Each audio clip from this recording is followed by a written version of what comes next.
Group selection is this idea that we will sacrifice ourselves for the greater good. We will perform altruism because deep down inside we are good. That goes against the selfish gene hypothesis, though, and so most scientists disagree with group selection. It is a misguided belief, an old idea, really.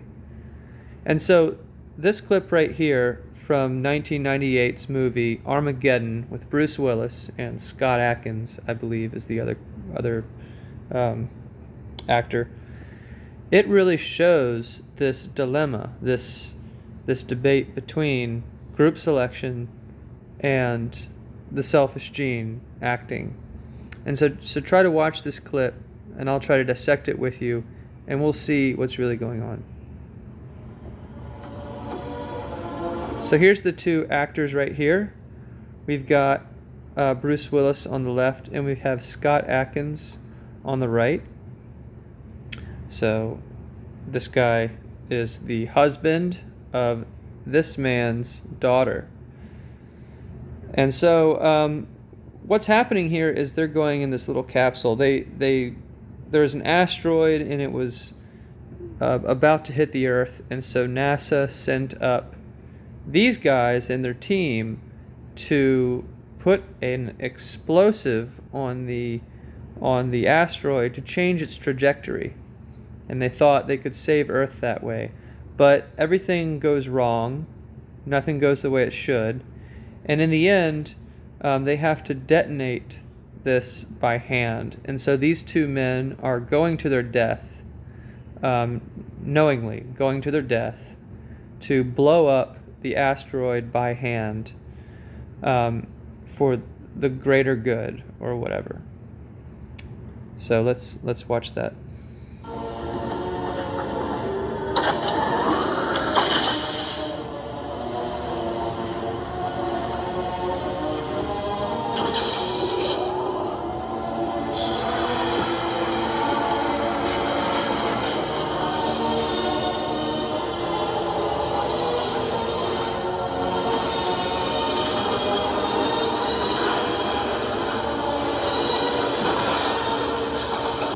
As we build to this moment, you can kind of see it in their face, this sense of pride. And so what is pride, and what is its opposite? Shame. Pride is the brain telling you that you are doing something which will give you a good reputation. You are doing something that you are proud of, that others will be proud of, and that is basically a barometer for how likely, an internal barometer that you have for how likely the rest of the world is to treat you. And so they are feeling a great sense of pride as they do this, of duty. And that is an advantage to their family. When the world hears about what these two men are doing, their family will be treated extremely well and do extremely well. And that is the selfish gene. Do me a favor, will you? Just tell Grace that I'll always be with her, okay? Grace is this guy's fiance or wife and this guy's daughter. Can you do that? Yeah. Okay, kid.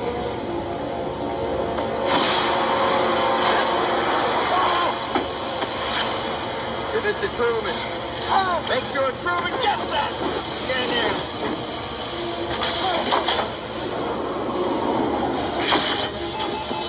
It's my turn now. Harry! Harry! You can't do this to me! This is my job! You go take care of my little girl now. That's your... He said, "It's my job." You see, there's that duty. He feels duty bound. Duty and honor very much promote the selfish gene. It establishes a reputation for your family and increases the chance of genetic amplification. And then you hear Bruce Willis say, "No, you take care of my little girl. That is your job. That is your duty. And so Bruce Willis is saying, yes, duty is important, and I will do it, but I really need you to watch after my granddaughter, to amplify my genes. That is the selfish gene. Job. Always thought of you as a son. Always. I'd be damn proud to have you marry Grace. Bruce Willis recognizes that this man is a good genetic match for his wife. You see, in reproduction, we only pass on 50% of our genes. That is the cost of sex. In sex, we mix DNA. The benefit is that we get a mix.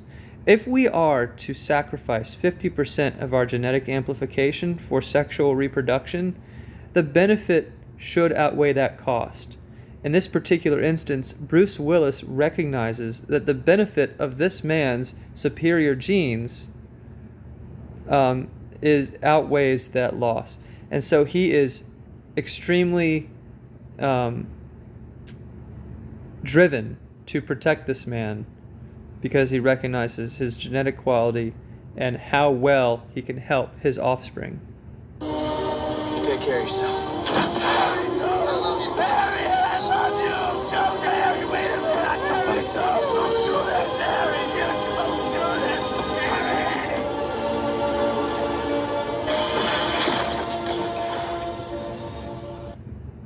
And so basically, yeah, he ends up blowing himself up and saving the earth. And in the end of the movie, you can actually see that his family gets rewarded for this. And so, yes, it does end up helping his family. And that is why honor and duty are such a powerful driving force for our human behavior. And why shame is so avoided. If Bruce Willis had not done this, but the son had instead, then that would have been shameful. Bringing shame to your family is not as bad today as it used to be. We sort of see people as individuals now because we have such big societies. But bringing shame to your family back at the inception of human evolution, when we were small groups, was detrimental to your family. If you shamed your family was likely to be shunned and not survive. And so we have ingrained in our DNA the extreme avoidance of shame and the extreme attraction to duty and honor.